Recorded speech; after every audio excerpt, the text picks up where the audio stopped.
Day 3, and it is Wednesday, March 26th. And we are now for 2. Good stuff. For your do now today, I gave you 4 questions. The first 2 where you are multiplying binomials, and the second 2 we are factoring. So let's look at these first 2 problems. And so for number 1, I have 2x minus 3 times x plus 5. Would anybody like to guide me through how they multiplied these and tell me which method you used? Who's brave? I'll do it. All right, Amanda, tell me about it. I use the box method. Okay, perfect. I'm going to go ahead and draw a box then. Okay. And how do you use this method? Okay, so 2x is going to be at the top left corner. Okay, 2x. Negative 3 goes next to that. Perfect, minus 3. And then down the left side is going to be x Okay, plus 5. perfect. 2x minus 3 on top, x plus 5 on the side. So in the first top corner box, it's going to be 2x squared. Perfect. So 2x times x is 2x squared. And then x times negative 3 is going to be negative 3x. Perfect. Negative 3x. And then 2x times 5 is 10x. Perfect. 10x. And then 5 times negative 3 is negative 15. It's negative 15. Okay, so we've got all 4 boxes filled in. Okay, so do you do the catty corner boxes? It's going to be 10 minus 3, which is going to be the 7x. Yes, perfect, perfect. So we noticed that both of these terms, 10x and negative 3x, are like terms. They both have x attached. So what Amanda did, she knew that to combine these, I have positive 10x, negative 3x. So we're really just doing 10 minus 3, which is 7x. So we know that's our middle term, and then we just pull out the rest. Is that right? Yep. So what's your final answer? 2x squared plus 7x minus 15. Perfect. 2x squared plus 7x minus 15. We circle it, and we're done. Beautiful. Okay, Amanda, thank you. You explained that perfectly. Does anyone have any questions about number 1? About how we got any part of that? Okay, all right. Let's go ahead and move on to number 2 then. Very similar, except for this time now we have 2 minuses, 2 negative numbers. Who else would like to be brave and share how they solved number 2? Okay, go ahead. Cody, do you want to do number 3? Sure. Okay, perfect. Barbara, tell me about number 2. You did FOIL. I did x times x, x squared. Okay, so for the FOIL method, the F stands for first. We did the first 2 terms. You said x times x is x squared. And then x times negative 4 Perfect. is minus 4x. X times negative 4 minus 4x. Negative 11 times x is negative 11x. Perfect. Negative 11x. And then negative 11 times negative 4 is positive 44. Beautiful. 11, 4, positive 44. Those 2 negatives make the positive. What did you do next? Combine my like terms, Yes. negative 4x, negative 11x, Okay, and what did you get for your new middle term? negative 15x. Yes. So negative 4x plus negative 11x or negative 4x minus 11x, we get negative 15x. So what was your final overall answer? X squared minus 15x plus 44. Beautiful. X squared minus 15x plus 44. That is the answer. Thank you, Barbara. Any questions on number 2?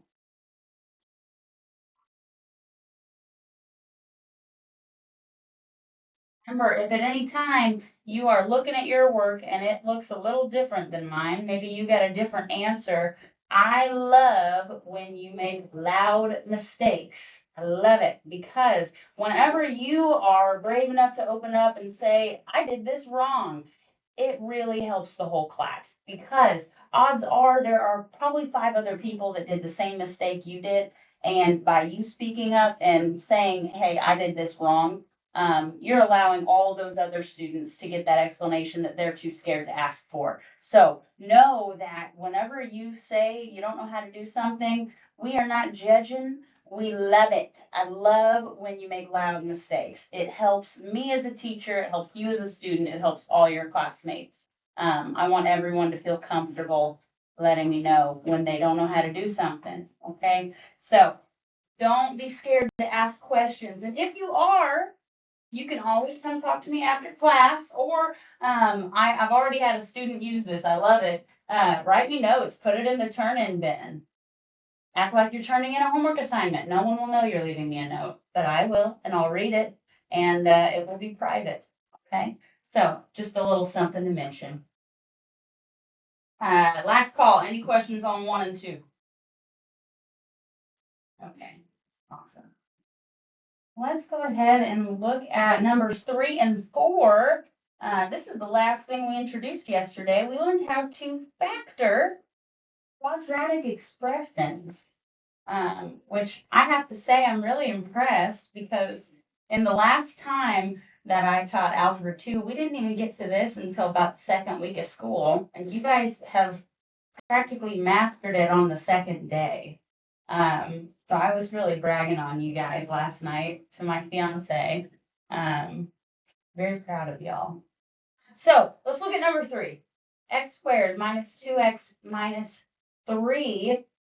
Cody, tell me, what is the first thing we should do when we're trying to factor?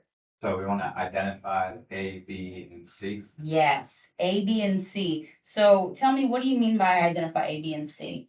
So the equation is A squared plus BX plus C. Yes. So we have A with an X squared, B with an X, and then C. This is the format that our quadratic expressions are always written in. So really it's just whatever number is in front of the X or by itself that gives us A, B, and C. So tell me, what are the values of A, B, and C here? So A would be 1, Perfect. B would be -2, Yes, perfect. and then C would be -3. Beautiful. 1, -2, and -3. Okay, so that's our first step. We identified A, B, and C. What do we do next? So you're going to find the factors for C. Good. You want to see the factors of C. And I am going to mention very quickly again this worksheet up here. The factor pairs, this is very, very helpful whenever we are factoring, because when you find your factors of C, if you want to save a little time, I have listed from 1 to 100 all of the possible factors. So if you don't have this and you want this worksheet, it's up at the front of the room. But we're going to list the factors of C, -3. So what are some possible factors? We got -1, Mhm. 3, -1 and 3. and then 1 and -3. 1 and -3. Okay. So how do we know which pair to use? So you got -2 is B. Okay, so my B is -2. And we're going to have to add up the factors to get to -2. Yes. So we want to see which pair of numbers, when I add them together, gives me -2. So which pair? Let's see. -1 plus 3 gives us what? +2. That's +2. 1 plus -3 gives us -2. -2. So which numbers do we use? 1 and -3. 1 and -3. Good. Okay. So, very last step. How am I using these numbers? We're gonna plug them into a binomial. Mm-hmm. Enter a binomial. Perfect. Then our x plus 1 Yeah. minus 2. -2 Or or -3, my fault. yeah, no, that's okay. -3. That's a super common mistake because I see a lot of people, we get used to writing that -2 so many times because it's our B, and then we want to mix it up and stick it in our factors. I know you know it. It's okay. So this is perfect. We find the factors of our C value, and we want to see which pair adds up to our B value. Whatever numbers add up to B go in our final factor answer. We'll have x plus something or minus something times another x plus or minus something. And that's our answer. Beautiful. Thank you, Cody. I appreciate it. Davion, you want to do the next one? I saw you with your hand up. Or did you have a question? No, I just had the negative in. Okay, gotcha. I don't mean to put you on the spot. But I can do the second. Okay, sure. So tell me how to do number 4. You gotta solve for A, B, and C. Perfect. What's my A? 1, 1, B, 10, 10, my C, 21. 21. Beautiful. What'd you do from there? You gotta figure out what you can get for 21. Okay, factors of 21, factors of C. Let's see. We can do, 1 and 21. okay, 1 and 21, 3 and 7. and 3 and 7. Which would be 3. Which would be 3 and 7. Perfect. 3 plus 7 is 10. B is 10. Easy peasy. We've got it. So what's our final answer going to be? Is the binomial gonna be x plus 3 and x plus 7. Yes, x plus 3 and x plus 7. Amazing. Amazing. So what's happening here in 3 and 4, quick reminder, is we're finding the two binomials that when I multiply x plus 1 times x minus 3, I will get x squared minus 2x minus 3. Same with number 4. When I multiply x plus 3 times x plus 7, I will get x squared plus 10x plus 21. So we're really doing the FOIL and box method in reverse here. We're going either from the binomials to the quadratic, and now we're going from the quadratic to the binomials, the factors. Pretty cool stuff, you guys. Okay, I'll leave this up for a second in case anyone is still copying that down. But that's great. Okay, we're going to do a little more practice with this factoring stuff today, just because I want to make sure it's really sticking, so that we can move on to the next part of where we will be using the factoring. So while I leave this up, I am going to put a little worksheet up at the front of the room, and we're going to do something today that might not sound super fun, but we are about to do some drills. I'm going to have you guys do a lot of practice. Oh, I need to put the whole stack there. Okay. So I've got this worksheet up at the front of the room. Feel free to grab one of those. And here's what that looks like. This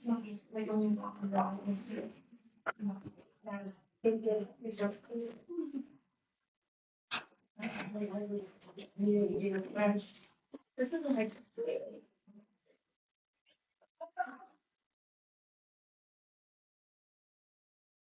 I'm gonna go ahead and just write on this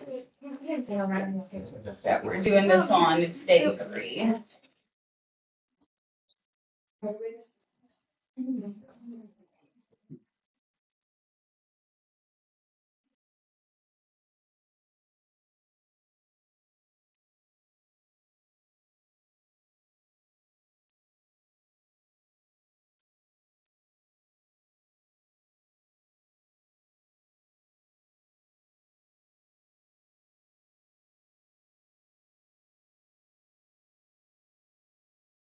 Yes.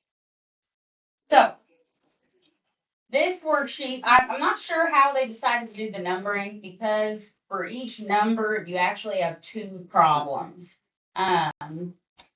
So it looks like there are 15, but there's actually 30. I'm not expecting you to do all 30. I just wanted to provide you guys with lots of practice. So here is this worksheet with a ton of these. We call them actually trinomials. Tri means three, nomial meaning term or number. And you see we have three terms in all of these. A quadratic expression is a trinomial. I'm not expecting you to know that, but you know, just for your information. And so I would like to run through two of these with you. And then I am going to let you guys do a bunch by yourself. While you are trying all these on your own, I will be around to come and help, to assist one-on-one for anyone that feels like they need a little extra help. But I want to get you guys to a point where this is second nature. We can do it in our sleep. And it will feel like that eventually. Well, so let's look here on this worksheet. Let me find one that looks a little tricky. Maybe run through together.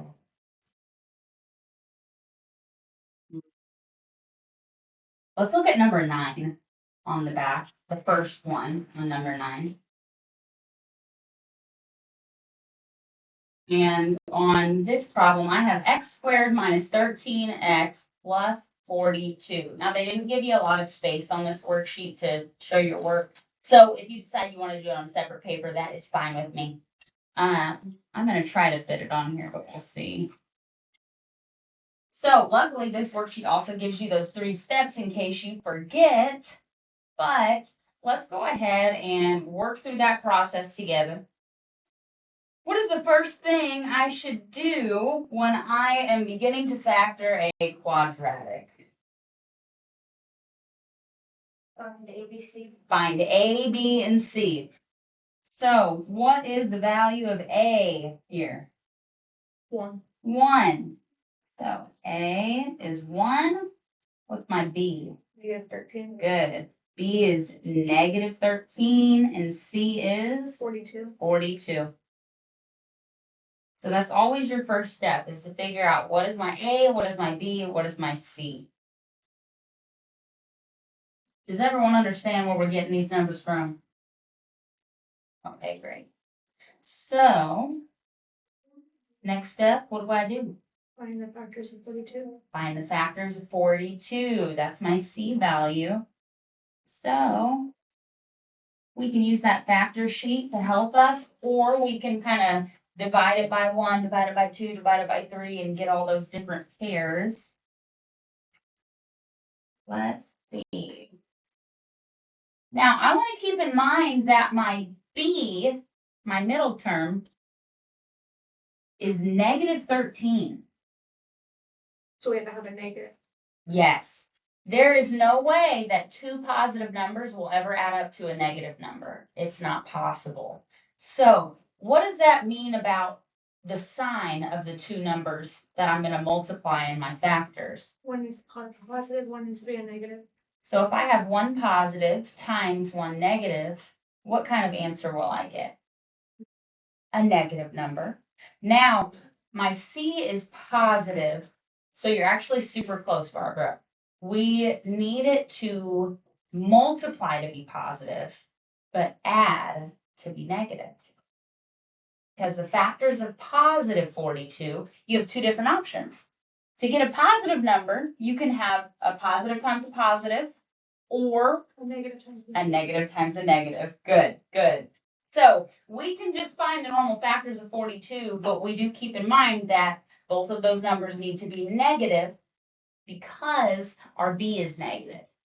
So let's look at 42. Let's see what our factors are. I've got 1 and 42, 2 and 21. And we'll just keep in mind these will be negative 3 and 14. And then 6 and 7.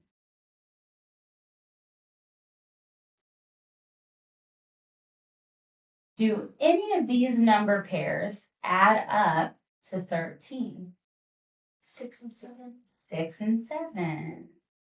6 plus 7 equals 13. But b equals negative 13. So like we mentioned earlier, we actually want to use negative 6 and negative 7 so that we get negative 13. And we can do this because negative 6 times negative 7 is still positive 42. So we need the two numbers that add or that multiply to c and add up to b, which in this case are negative 6 and negative 7. So if those are our numbers, we just remember that our answer is always going to look like this. Two binomials with x as the leading term, plus or minus something. So what is our answer here? X minus 6 Mm-hmm. times x minus 7. X minus 6 times x minus 7. And that's it. That's an answer. Beautiful.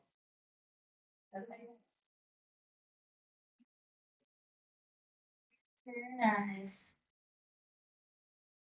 Any questions on number 9?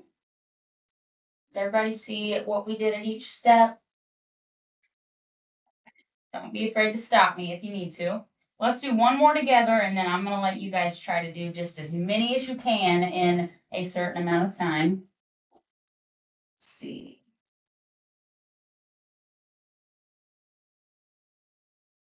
Let's look at number 15, the second problem. Because now I have a negative term for B and a negative term for C. I have negative 3, so here, let's label those. My A is 1. My B is negative 3. And my C is negative 28.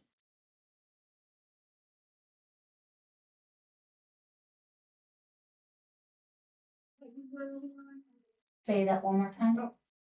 What number are we on? Oh, 15. sorry. Number 15, I'm looking at the second problem. Okay.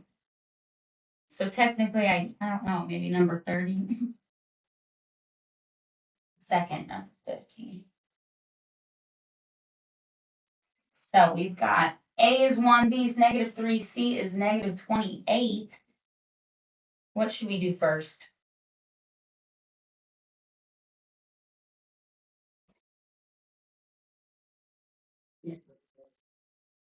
Yes, let's factor our C. So 28 has 3 pairs of factors.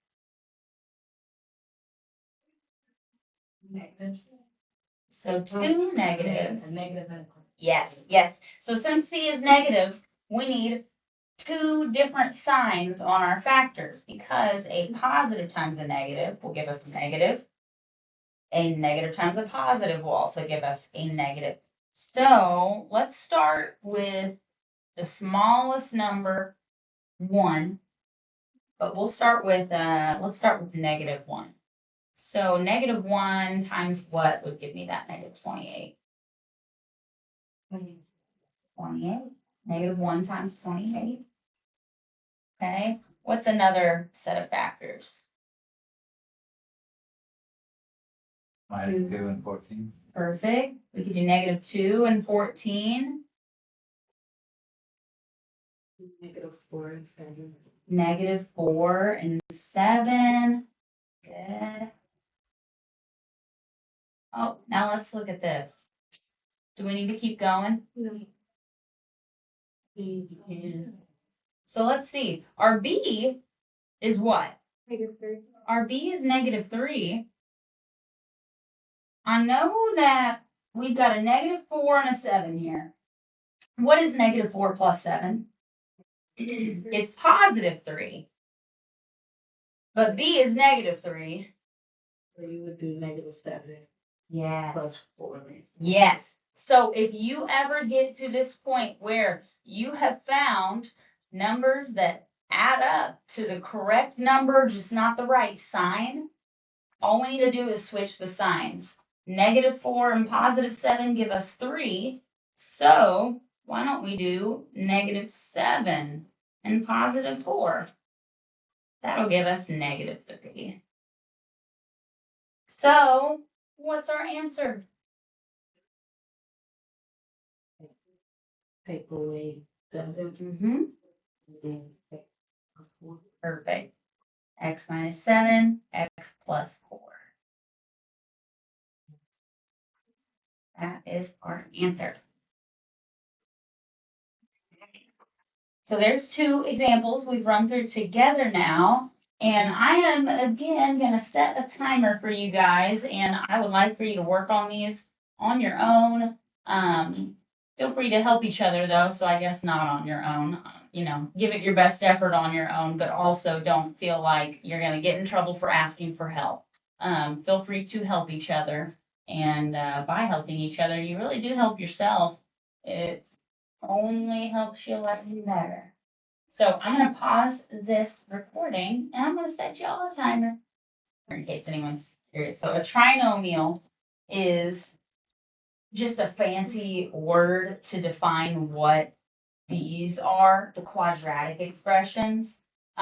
So it is, you know how a binomial is 2 terms, where it might just be x plus 3. X is a term, 3 is a term. A trinomial is the same thing, but instead of 2 terms, we have 3 terms now. So it's just a way to name what we're working with, because somebody who invented the word, I don't know. It just is what it is. It actually doesn't have anything to do with the signs, though. It's just telling us how many terms is in it. Okay. I thought it was like a new spell we got to. No, just another fancy word. All right, so I'm going to let you guys work on those. Let me know if you have questions. So, timer has rung, and now at this worksheet, tell me, you guys, how do we feel about these? I see a lot of people as I'm walking around. You guys are really getting this. I had a few of you finish this so quickly. It's awesome. So let's just talk about any of them that maybe gave us some trouble. Are there any in particular that stick out to you that you would like for me to review with you as a class? Not all at once, guys. Any in particular that stuck out to anybody? Or am I just thinking that we don't know it yet and everybody's like, this is easy? I don't want to assume that we all feel good about it moving forward.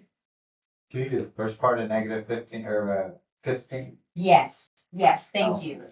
Let's look at number 15 on the back and the first problem here. Ooh, that one does look a little tricky. Let's see.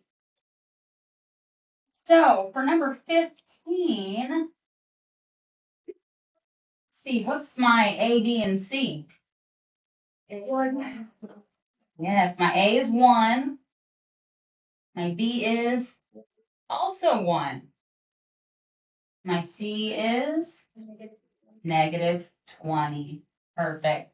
So we're always going to start by listing those out, and then we're going to find our factors of C.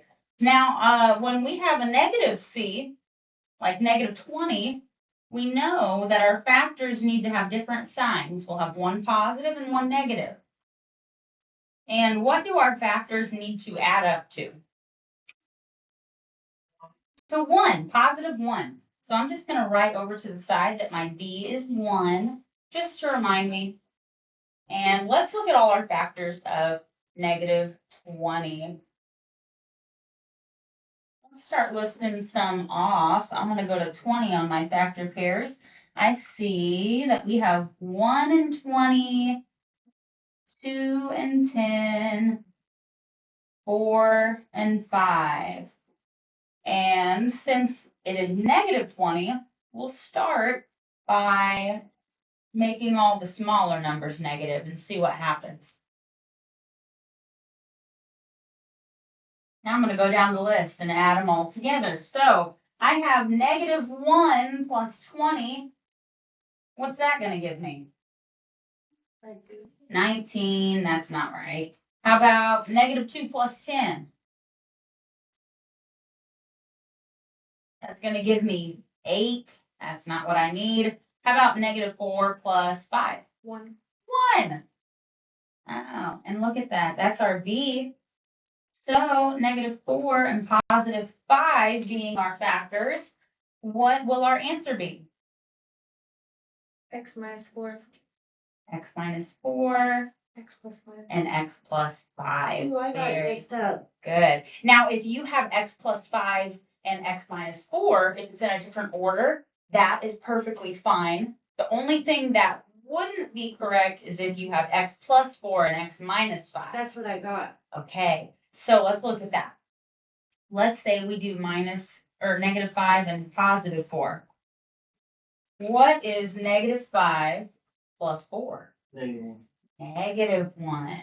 Okay. So that's the only difference that we have to be careful on is we want to make sure that the signs, when we add them together, they get the right sign for B. Since our B is 1, we need to make sure that we don't get negative 1, Yeah. be positive 1. Right. That's number 15.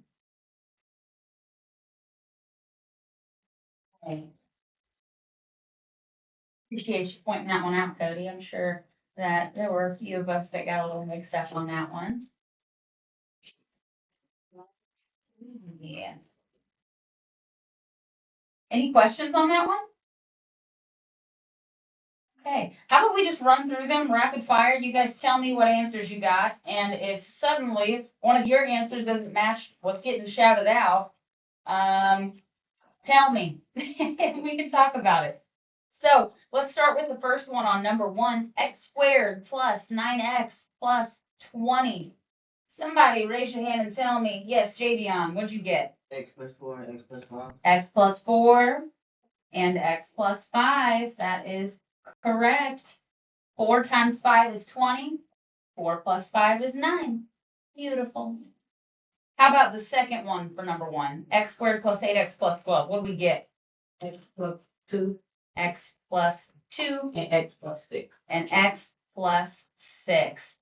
2 times 6 is 12. 2 plus 6 is 8. Beautiful. How about number 2?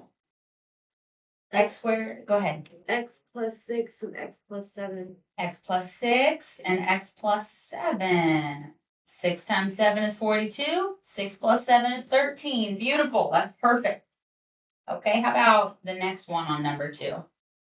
X plus 2 and X plus 8. X plus 2 and X plus 8. Perfect. 2 times 8 is 16. 2 plus 8 is 10. Amazing. How about number 3?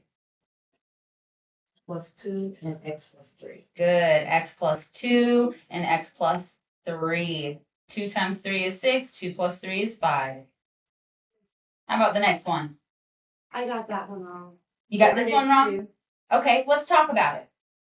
So, our A is 1, our B is 5, and our C is 6. So, let me ask you, what did you get instead of plus 2 and plus 3? I got X plus 6 and X minus 1. Ooh, okay, X plus 6 and X minus 1. So let's look at this. We're listing out the factors of C. Did I write something? Positive 6. So the factors of a positive number need to have the same sign, right? We need to have either 2 positives or 2 negatives. Can we have different signs? No, it's negative. No, you can't. If this was minus 6, then Amanda, your answer would be correct. Yeah, I looked at the wrong factor. That's okay. That's okay. So since it's plus 6, we need to have positive numbers. So we have 1 and 6, 2 and 3. I think that's about it. 1 times 6 is 6, but 1 plus 6 is 7. That won't work. You see what your mistake was? I didn't go down far enough on the factor scale. That is okay. That's okay. So x plus 2, x plus 3. 2 plus 3 is 5. So 2 and 3 are our answers. Awesome. How about the next one on number 3? X plus 1 and x plus 6. Perfect. X plus 1 and x plus 6. Perfect, perfect. Number 4. What do we get? X plus 1 and X plus 10. X plus 1, X plus 10. Perfect. It's always really nice whenever your B is just one more than C, like 11 and 10. It's always going to be the first factor you write down, 1 and 10. Because, 10 plus 1 is 11. Nice. Okay, how about the next one on number 4? X plus 2, x plus 5. Yes, X plus 2 and X plus 5. 2 times 5 is 10. 2 plus 5 is 7. Beautiful. All right, number 5, what do we get? X plus 2, x plus 4. X plus 2 and X plus 4. Perfect. 2 times 4 is 8. 2 plus 4 is 6. Next one. X plus 1, x plus 1. Yes, X plus 1 times X plus 1. How else could we write this? X plus 1 squared. Yes, optional. I won't count you off if you don't do it. But if you ever get factors or binomials that are exactly the same, you can just write x plus 1 squared. This is the same as that. I'm not going to count you off if you don't put it as squared, but it is nice to know that it exists. Great. Okay, let's look at number 6 now. What do we get for that? X plus 3 and X plus 4. Perfect. X plus 3, X plus 4. 3 times 4 is 12. 3 plus 4 is 7. Amazing. Next one, what we get? X plus 6 and X plus 9. X plus 6 and X plus 9. 6 plus 9 is 15. 6 times 9 is 54. Amazing. All right, any questions on this first side before we go to the next?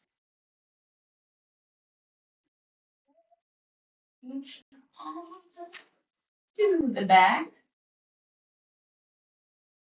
What did we get for number 8? Or sorry, 7. X plus 10, X plus 10. Perfect. X plus 10 and X plus 10. Or what? X plus 10 squared. Or X plus 10 squared. Both are correct. Next one, what do we get? X plus 5, x plus 5. X plus 5 times X plus 5 or X plus 5. good. X plus 5 squared. Either one is correct. How about number 8? X minus 5 and X minus 4. Good. X minus 5 and X minus 4. That was a tricky one because we have a positive C but a negative B. That's one where we have to remember that 2 negatives can also multiply to make positive. It works.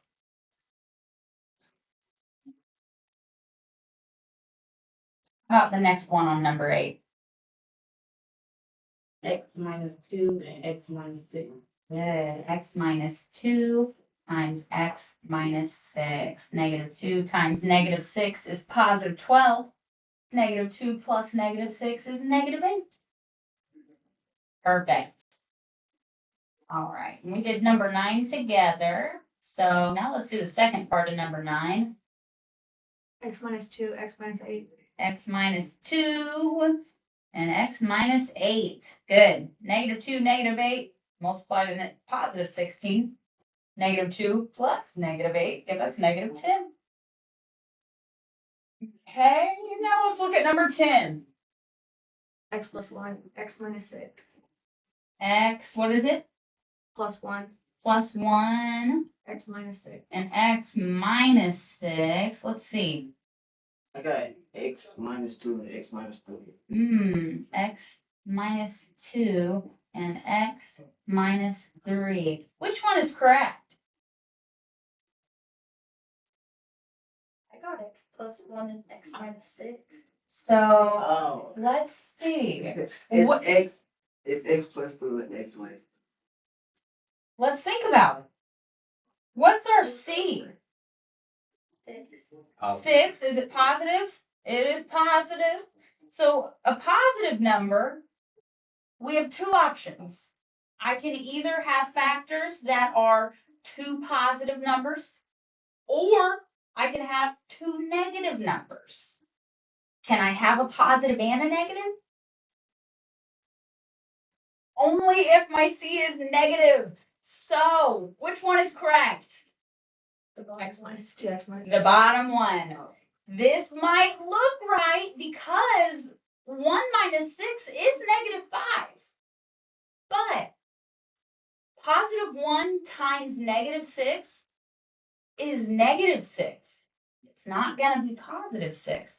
We need to have the same sign to get a positive number. So our factors of positive 6 are positive 1 and positive 6, or negative 1 and negative 6. Positive 2 and positive 3, or negative 2 and negative 3. They have to have the same sign because it's a positive number. That was a tricky one, but that is our answer. X minus 2 times x minus 3. Okay. Very tricky one. Those will get you. How about the next one on number 10? Next one is the same as the first brain answer, but flip different. Yeah. So it's x plus 6. I mean, x minus 6 and x minus 1. X minus 6 and x minus 1. Perfect. Now we've got another one with two negatives because our C is positive. So we must have the same signs. Negative 6 plus negative 1 is negative 7. And negative 6 times negative 1 is positive 6. It works. Awesome. Okay, number 11. What do we get? X minus 1, x minus 10. X minus 1 and x minus 10. Beautiful. Negative 1 and negative 10 add together give us negative 11. Negative 1 times negative 10 gives us positive 10. Good. How about the next one? X minus 2, x minus 1. X minus 2 and x minus, what'd you say? 5. X minus 5. Negative 2 and negative 5 add up to negative 7. Perfect. Negative 2 and negative 5 multiply to 10. Beautiful. That is correct. Okay, number 12. Let's look at that. We're almost there. X minus 2, x minus 4. Good. X minus 2, x minus 4. 2 and 4 negative make 8 positive. Negative 2 and negative 4 make negative 6 when you add them. Beautiful. Okay, let's look at the next one. X minus 1 squared. X minus 1 squared. Or x minus 1 times x minus 1. Good. So negative 1 squared is positive 1. Negative 1 plus negative 1 is negative 2. Perfect. All right. Beautiful. 13. X minus 3, x minus 4. X minus 3. X minus 4. Perfect, perfect. Other part of 13. X minus 18, x plus 3. X minus 18 and x plus 3. Whew. Yes. I got x minus 6 and x minus 9. Yeah. So x minus 6 and what? X minus 9. And x minus 9. Okay, well, let's see which one's correct and why. But if I'm technically correct. Are they? Well, 54 has to be a No. positive number. These are Ah. Yeah, it positive. has to be positive. Okay, so remember, our C is what we're finding factors of, which in this case is positive 54. if our C is positive, our factors have to have the same sign, right? We can either have two negatives or two positives. They need to multiply to be a positive number. They will add up to a negative 15, but they need to multiply to be positive. So 54 has a few different factor options. I'm not going to list them all out because there's some that we know we don't use. Let's write out the 3 and the 18 and then the 6 and the 9. So both of these pairs do multiply to 54, but we need to figure out how we can get them to add to negative 15. So 3 plus 18 is what? 21. 21. And 6 plus 9 is 15. So we got 15, but we need it to be negative. So what do? Make them both negative. Good. So 18 and 3, if this was a negative 54, this first answer would be correct. But since it is a positive 54, our factors need to have the same sign. So this is our answer, x minus 6 times x minus 9. Does that make sense? Yeah, duh. I know. These will trip you up sometimes. But, this practice is really good. I think the more and more we do, the easier it'll feel. Okay, let's look at number 14. We're almost to the end. Yes. Wait, I'm confused though because I just need both of mine, my 3 and my 18, -2, and it was -15. So negative 3 plus negative 18 would actually give you negative 21. What? If you have... Oh, okay, no, never mind. I've understood. Yes, I've understood perfect. why Okay. it's 15. Yeah, if they had different signs, yes, it would give us that 15. But same signs, it won't. Awesome. Okay, let's look at 14 now. X minus 10 squared. X, what'd you say? Minus 10 squared. X minus 10 squared. Or x minus 10 times x minus 10, both are good. That's correct. And last but not least, X minus 5 squared. x minus 5 squared. Good. Or if you wrote x minus 5 times x minus 5, that is also correct.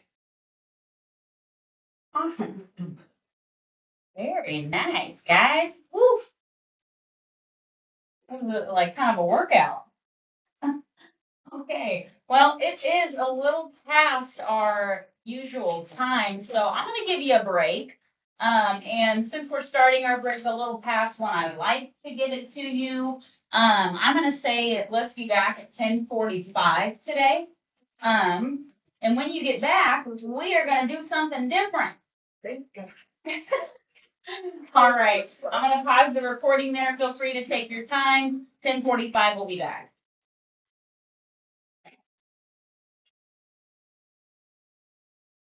And I'm going to repeat myself. I know I just said this, but for the video, we're going to take some notes. So I'm going to go ahead and title my page. While I'm doing that, I'll make sure that everybody is ready before I really start getting into it. So again, if you need a notebook, paper, writing utensils, anything like that, there should be extra notebooks up at the front of the room on that shelf. And of course, anything that you need that you can't find, just let me know.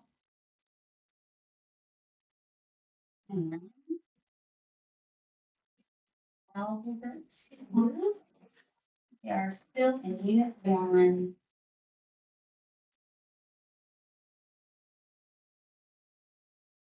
Here's our notes for day 3.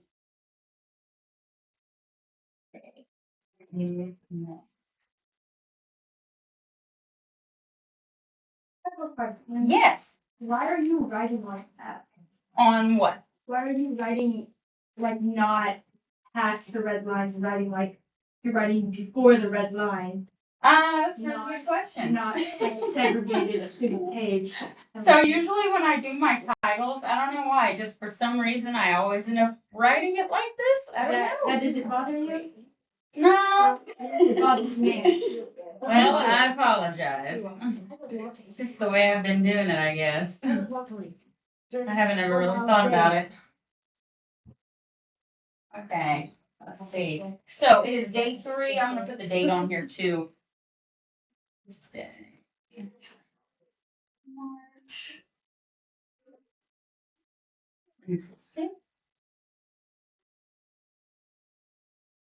And for the last day or so, we have been talking all about factoring.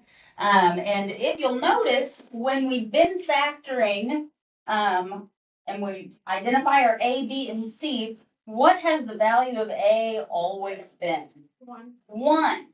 Now, in a perfect world, it would always be 1, but it is not a perfect world, and there are other cases where A will not be 1. So, we're going to talk about that today and what to do when we encounter that. So, let's title this Factoring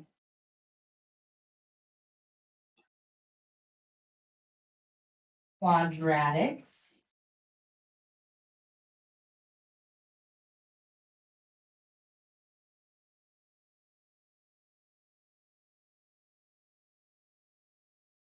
Say where A is, this is a greater than 1.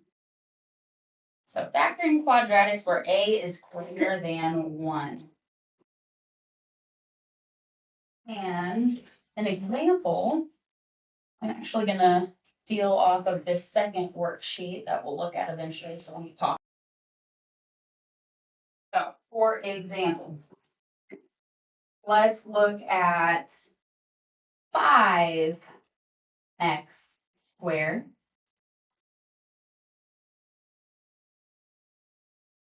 plus, no, not plus, sorry. 5x squared minus 30x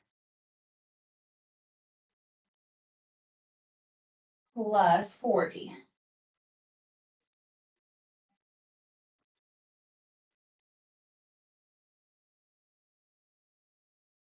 So in this quadratic, we can see that our A is not 1, it's bigger than 1. What is our A? 5. So we're going to start this process the exact same way. We're going to start by labeling our A, our B, and our C. So A is 5. What's our B? Negative 30. What's our C? 40. Now, whenever we get a quadratic where A is not 1, we can't just immediately start by knowing that we're going to end up with something like this, where we have x plus or minus something times x plus or minus something.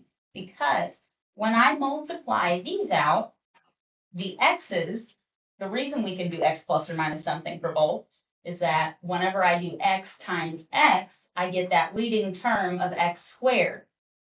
Now we have a leading term of 5x squared. So there's a few things that we can do.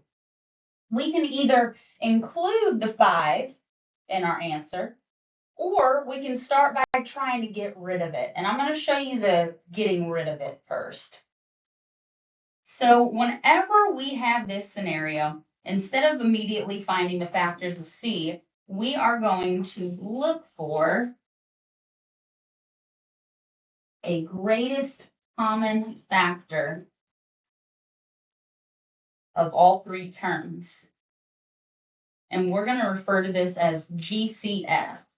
So I'm going to write it out and then give you the abbreviation. Greatest common factor.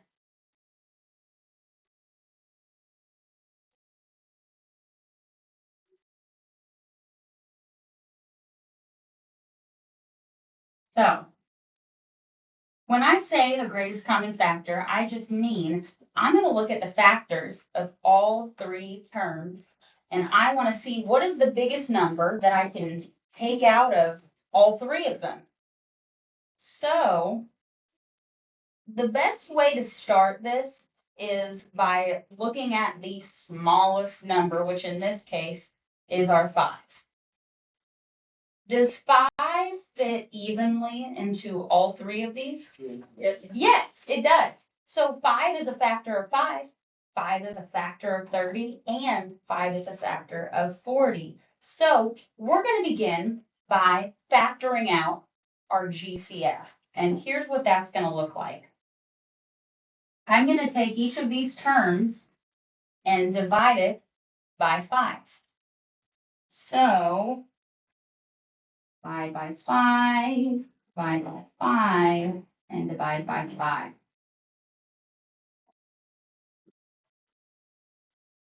Divide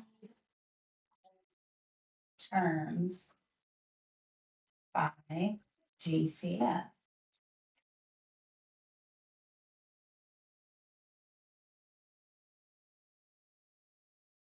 Now what we're going to do is we have found out that the greatest common factor is 5 here. Once we've found our greatest common factor, we want to include it in our answer by writing it off to the side here. And in parentheses, we're going to write our new terms for this quadratic expression. So what happens whenever I take 5x squared and I divide by 5? Five cancel out. The 5's cancel, you just are left with x squared. So first thing I'll write in here is x squared. Now I have negative 30x divided by 5. What is 30 divided by 5? It's going to be negative 6x. So we're going to include that as well. Negative 6x. And finally, 40 divided by 5? 8. So now I have a quadratic where my a is 1. And my greatest common factor of 5 is just off to the side. We don't want to forget that it's there. We want to keep it there. But now we can actually factor like we've been doing. So now that we have an a of 1, we're going to write a new a, b, and c. Our a is 1. What's our new b? 6, negative 6. Negative 6. What's our new c? 8. So we have our ABC. Let's do the same process we've done before. We'll find the factors of C. So for 8, we have 1 and 8, 2 and 4. Any others? No. No. Okay, so 1 and 8, 2 and 4. Now, what do our factors need to add up to? Negative 6. Negative 6. Will 2 positives ever add up to a negative? No. So what do we need to do with our factors? Make them both. We're going to make them both negative. Perfect. So they're both negative now. Negative 1 minus 8, or negative 1 plus negative 8, gives us negative 9. So that's not it. Negative 2 and negative 4, what do they give us? Negative 2. Okay. So now, whenever we write our answer, we're still going to have our x plus something or minus something, x plus something or minus something. What are we filling in our blanks with? Minus 2 and minus 4. Good. Minus 2 and minus 4. The only extra step we need to remember is that in our answer, not only do we have these factors, but we also include that GCF. So we just write the 5 out beside it. And that's your answer. So it's really just one extra step.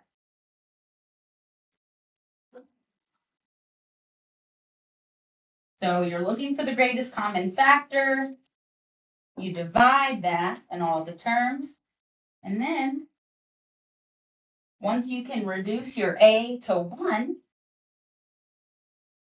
you're like formula.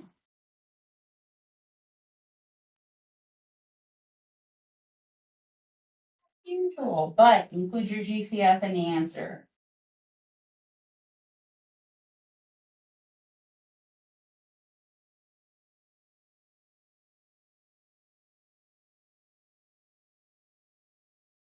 So there is our first example. And let's run through another one.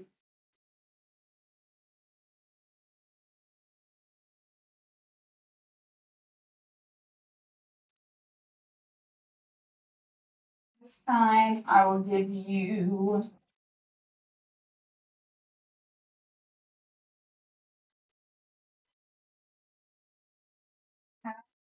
out 2x squared plus 16x plus 14.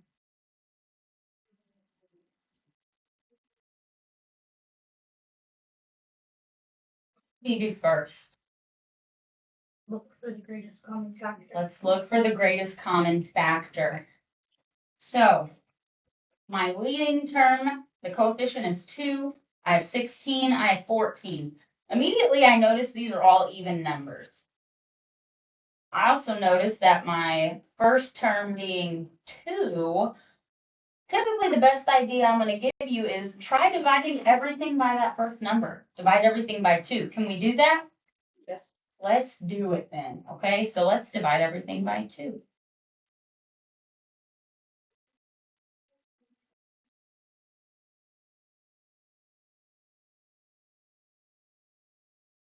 So we know we're going to divide by 2. I want to make sure that just like in the previous problem, before I do all that division, I'm going to write my greatest common factor out to the side of my answer. And when I reduce this by dividing, I'm going to put those new terms inside of parentheses here. So 2x squared divided by 2, what does that give me? X squared. 16x divided by 2. What is that? 8x. 8x, good. And 14 divided by 2, 7. Amazing. Okay, so we have found our greatest common factor. It's 2. We divided everything by that 2, put it out to the side. What do we do next? We're going to factor like we normally would. Let's find the factors of our C, which in this case is 7. What are the factors of 7? 1 and 7. 1 and 7, that's it. So what should our answer look like? Was 1, X plus 7. Good. X plus 1 and x plus 7. What are we missing? The 2. The 2. Don't forget to include that in your answer. And that is it. That's not so bad, is it? It's just one extra little step. One extra little step.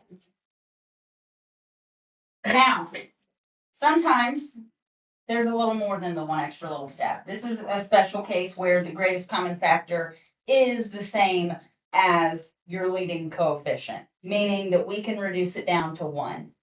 But there will be scenarios where we can't reduce it down to 1. And I want to give you an example of that. See if there's one on this.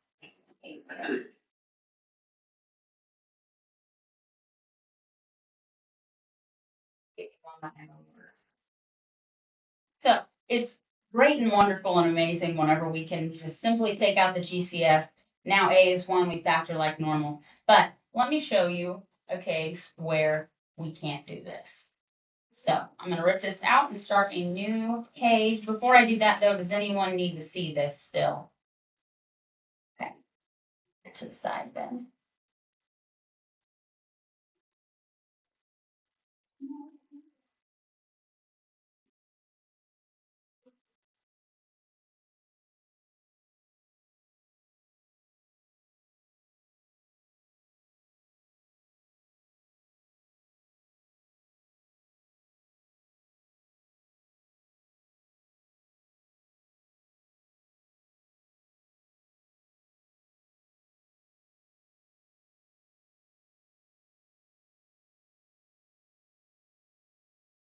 we're gonna look at factoring quadratics.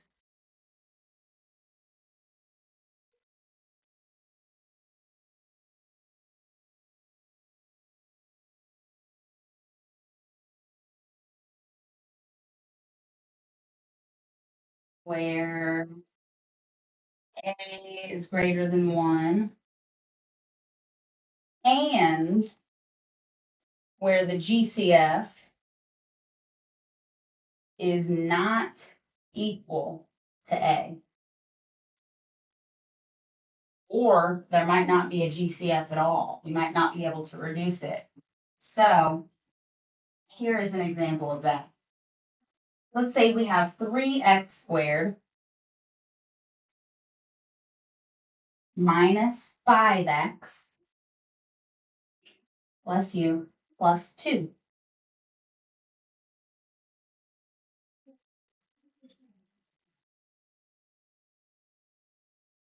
Now, at first glance, we can immediately notice that a is not 1. The next immediate step would be to check to see if there's a greatest common factor. Is there a number that will go into all three terms? 1. Just 1. If I divide everything by 1, will any of the numbers even change? No. So there really is not a greatest common factor here. There's nothing that we can do to reduce this.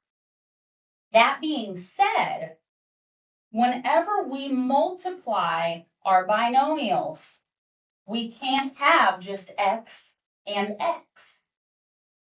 To break down the step that we've been assuming, I haven't really taught explicitly, whenever we're trying to figure out what goes in the two parentheses, what our two factors are going to be, the first part is thinking about what two things will multiply to get to this first term. What are the factors of 3? Just 3 and 1. So that means one of my parentheses will have a 3x. One's going to have a 1x. Since we can't get rid of the 3, we're going to include it. That way, whenever we multiply doing FOIL or the box method, 3x times x, our first term, that will give us 3x squared. So we know this is going to be correct for the first part of our answer. So I'm going to make a little note to the side.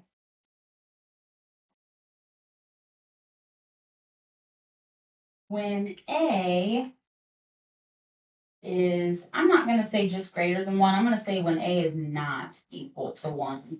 Because I suppose we could have a negative number for a.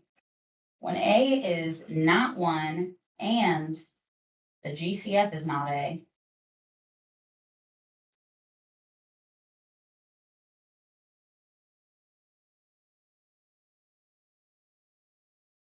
we include a in our answer.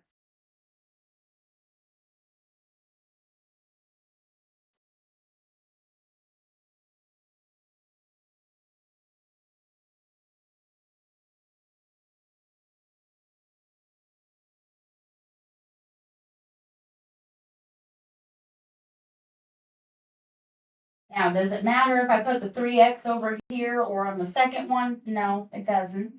Just as long as you have it in one of them. I'm always going to probably put it in the first one, just that way I don't forget to write it. So now this is included in our answer.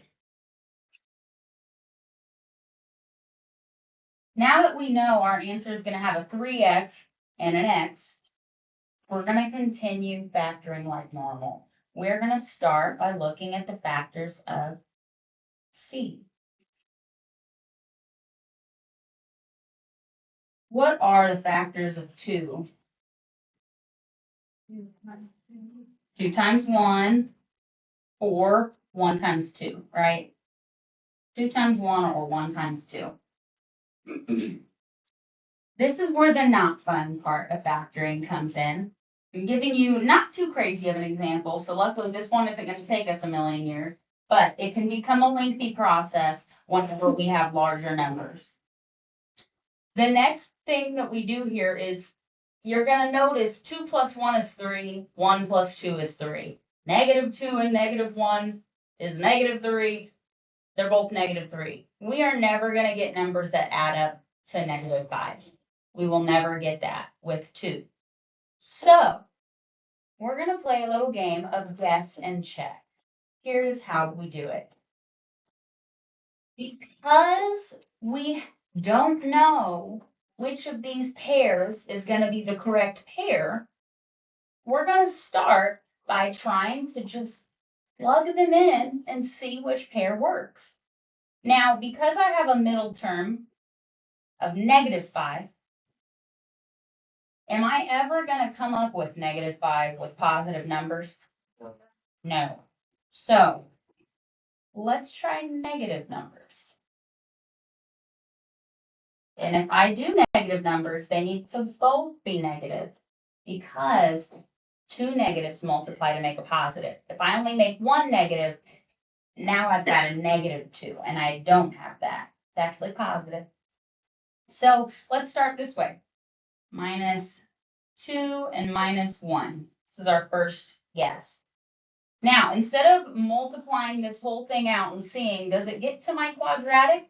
I have a slightly clever method I discovered, and I call this the rainbow method because you're creating this little rainbow shape. And here's how we do it. I want to draw a little rainbow from, or it could be a smiley, my middle terms and my outer terms, like this.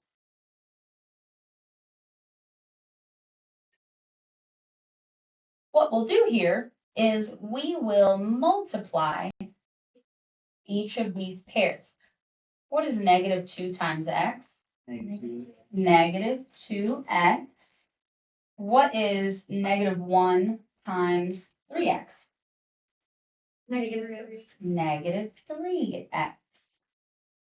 And what we just did is the O and the I, the outer and the inner of the FOIL method, or we did the diagonal boxes of the box method. We're just doing a shortcut here, so we don't need to do all the other stuff. Now that I've multiplied these, let's add them together. And what do I get? -5x. And since they add up to our middle term, this is our answer. We got lucky on the first try, it worked. So, this is our answer. It's correct. Now, that is a weird process. We'll run through it a few more times. Make sure we feel good about it. But the reason we don't have to multiply everything out is because I already know that 3x times x will give me 3x squared. That's great. I know since I'm only using factors of 2, no matter what, my last terms are going to multiply to my correct positive 2 at the end. So we only need to check the middle terms. We're only checking -2 times x plus 3x times -1. If they add up to the correct v, the middle term, we have the correct answer. That's a lot. Let me show you another example. Let's see. How about this time we do 2x squared plus 17x plus 21.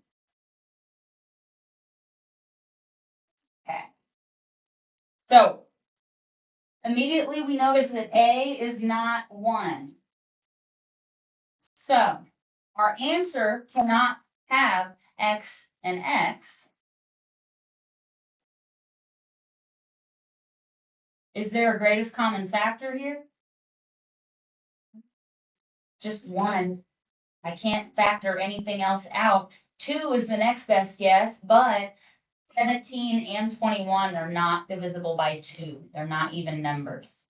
So, just like we did above, this means we are going to include 2 in our answer. Instead of x and x, we'll do 2x and x.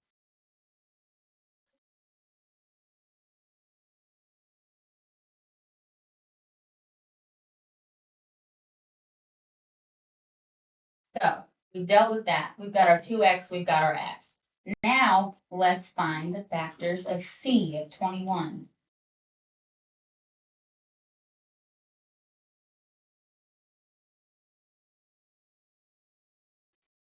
On my factor sheet, we have for 21, 1 and 21, or 3 and 7.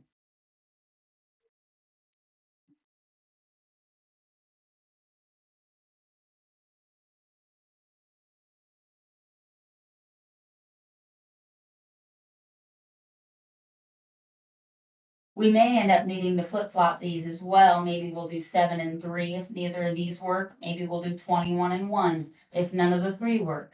So, now that we have these two listed, let's start from the top. Why not? 1 and 21.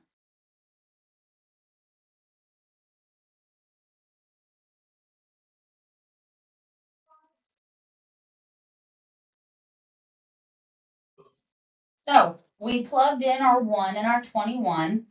Now let's use our rainbow method. We're going to draw an arc between the middle terms.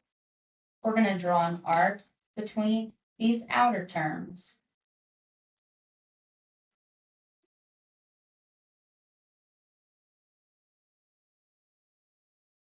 What is 1 times x? Just x, or 1x.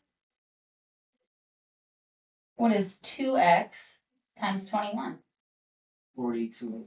42x. Okay, if I add those together, I get 43x. Is 43x equal to my middle term? No. No. So what does this mean? This is not the right answer. So we can cross 1 and 21 off the possible list. We know that is not our answer. Let's try 3 and 7. So we will go back to that same format, 2x and x.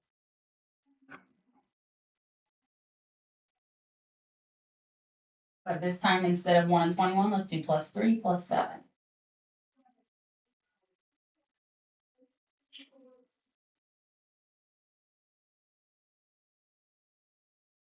I will multiply my inner terms and my outer terms again. 3 times x is 3x, and 2x times 7 is 14x. 3x plus 14x is 17x. Does that match our middle term? Yep. Yes. So this is our answer. Go. That is it.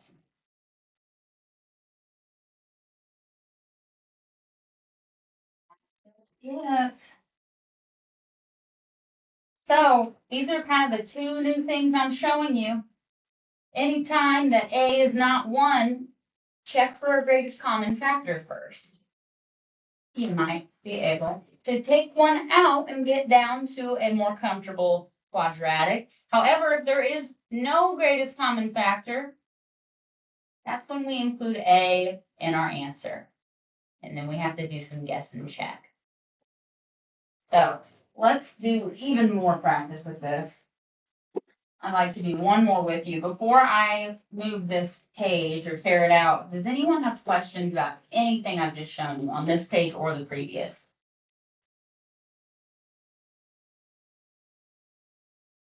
Keep it open. I'm gonna move this thing.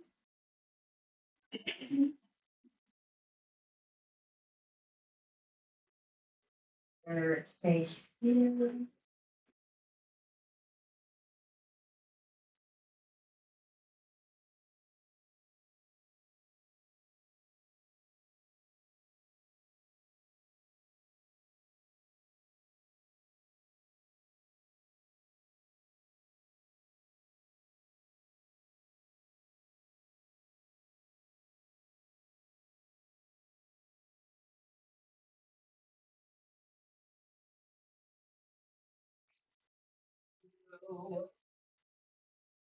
We did number 16 on the worksheet. Yes, number 16 on that worksheet.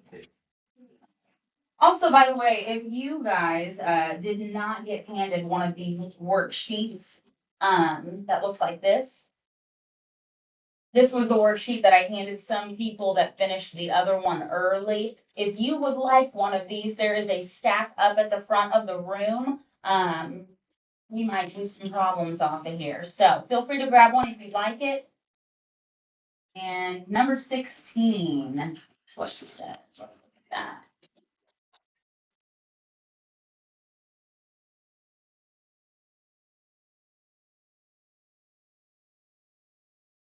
Now, this worksheet does have an answer key that I attached to the back for all of you, just because there's so many problems on here that I know there's no way we're gonna get to looking at all of them together. So this way you can check, see if you got an answer correct or not. And if you have questions about that, you can always ask. But let's look at number 16 on that worksheet. And that is 5n squared plus 10n plus 20.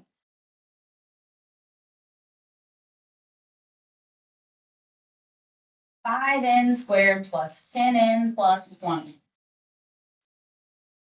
So, number one thing that we notice, what's going on with this problem here? There's a greatest common factor. There is a greatest common factor. Our A is not 1. Our A is 5. Can 5 be our greatest common factor? It can, yes. So let's just start 5. I know my GCF is 5. You don't have to write this out. I'm just going to do that. So we'll divide everything by 5 to get rid of it. So I want to include that 5. And let's divide everything. What does my first term become? N squared. N squared. My second term? 2n. Good. 10n divided by 5 is 2n. And my last term? 4. Perfect. So now we have reduced all three terms. We have a leading coefficient of 1 for A, and we've got our GCF written out to the side. So, what should we do next? A, B, and C. What'd you say? Find your A, B, and C. Yep, our A, B, and C, and we're going to factor like normal if we can. So our A is 1, our B is 2, our C is 4. Let's find our factors of 4 and see if any of them will possibly add up to B. 2. So we have 1 and 4, 2 and 2. 2 and 2, and that's it. 1 plus 4 is 5. 2 plus 2 is 4. Neither of these add up to 2. What can we do? The answer is you can't. You can't do anything. Sometimes you get to this point and it's as far as you can go. You cannot factor this one any further, actually. No matter what I try, it's not going to work. It just won't. Whether I do positives or negatives, whenever I have something like this, we can try every possibility, and it just can't be factored further. So this is technically our factored form. This is as far as we can take it. Now, you could, I guess, go further and solve it in a different way. I just haven't taught you that way yet. But by factoring, we cannot factor it any further. The farthest we can go is taking out the greatest common factor. We can't separate it into binomials at that point. So this is another unique case. I'm glad you pointed that one out. This would be our answer. Sometimes this will happen. There are other problems on this worksheet that I want to point out. For example, number 8.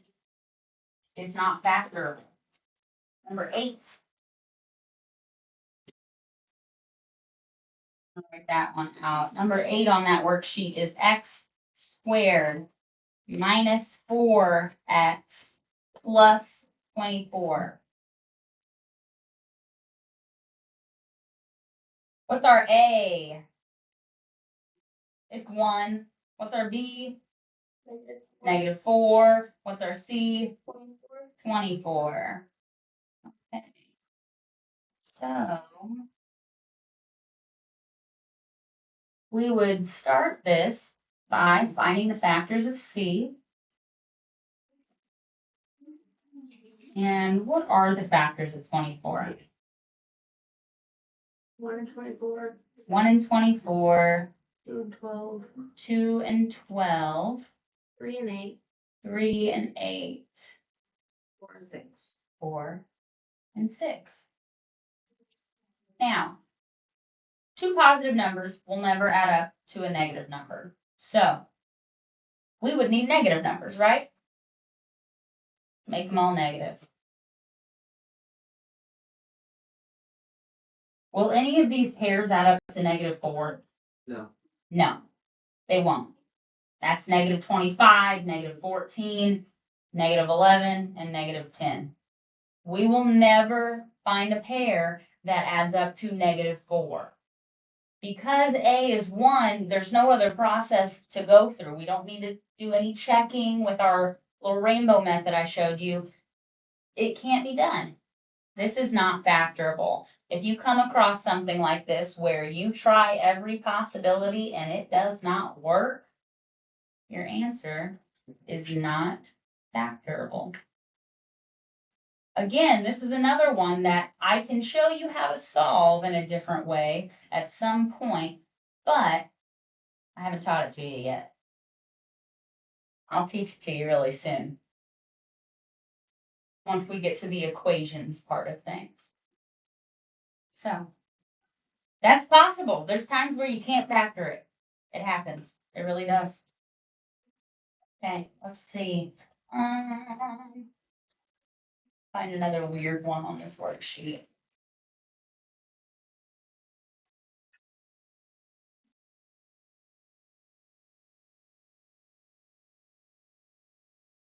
Most of these aren't true. 15. Number 15. A little bit different. Yeah, that one's a little funky too. Let's look at 15. Okay, so number 15 on that worksheet. Number 15 is 2n squared plus 6n minus 108.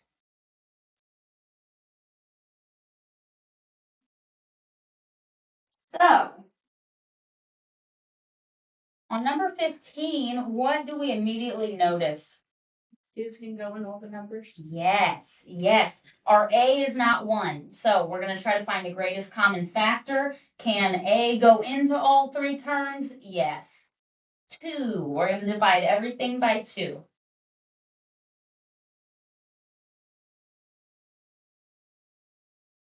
And where do we need to put that 2 whenever we reduce this? Right on the outside of the parentheses. Good. So what's our new first term become? N squared plus 3n minus 64. 54. Oh, 54. Thank you. Perfect. Okay. N squared plus 3n minus 54. Okay. So we've reduced it. Now we do have A equals 1. Our B is 3. Our C is -54. So what should we do next? We're going to find the factors of C. We're going to factor this. -54. When we are factoring a negative number, what should the signs of our factors be? Negative. one negative One positive. and one positive. We need to have different signs for a negative number. So let's look at the factors of 54. What are our options? Got -1 and 54, -2 and 27, -3 and 18, -4. Does it go? I don't think it does. -5, -6. Yes. Okay. -6 and 9. 9. Okay. Well, let's see. What do we need these to add up to? 3. 3, +3. The pairs we've written so far, do any of them add up to 3? Yes. -6 and 9. Yes. -6 plus 9 equals 3. So we have our pairs. -6 and +9. So remember to include that 2, the greatest common factor, in your answer. And what will I write for my binomials? Oh, I almost wrote x. N -6 and n plus 9. And that is our answer. Right. How's that feel? Okay. Awesome. Okay. Let's see. I've been pretty good with this. It's 11:30. Here's what I'm gonna do. I'm gonna give an exit ticket. If you feel great, you feel confident, you can leave. You can do your exit ticket and go. If you would like to stay for more practice or you have questions, feel free to stay. I'm happy to help. But that is our lesson today. So I'm going to go ahead and create that exit ticket. You're welcome to copy it down yourself. But I will also make copies of it if you want to wait for that. And before I make copies, if anybody has missed days and they want copies of notes, please tell me. And I'm happy to do that. But let's make an exit ticket real quick. Algebra. And if you are writing this yourself, please write that it is the day 3 exit ticket. That way I don't mix it up with others when I grade it.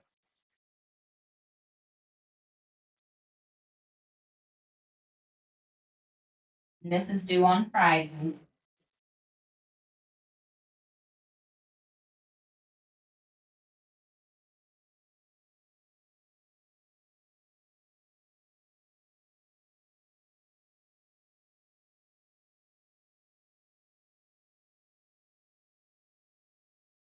So I want you to factor the one.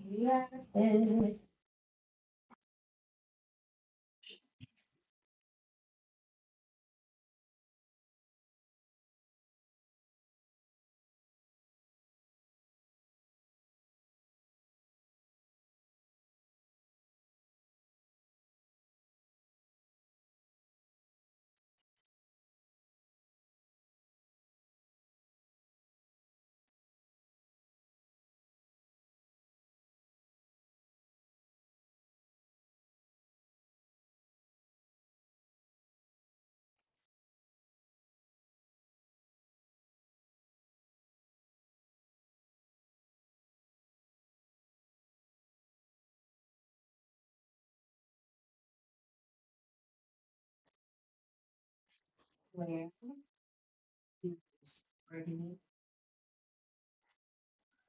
30.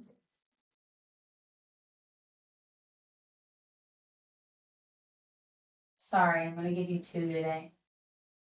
Make sure it really stuck.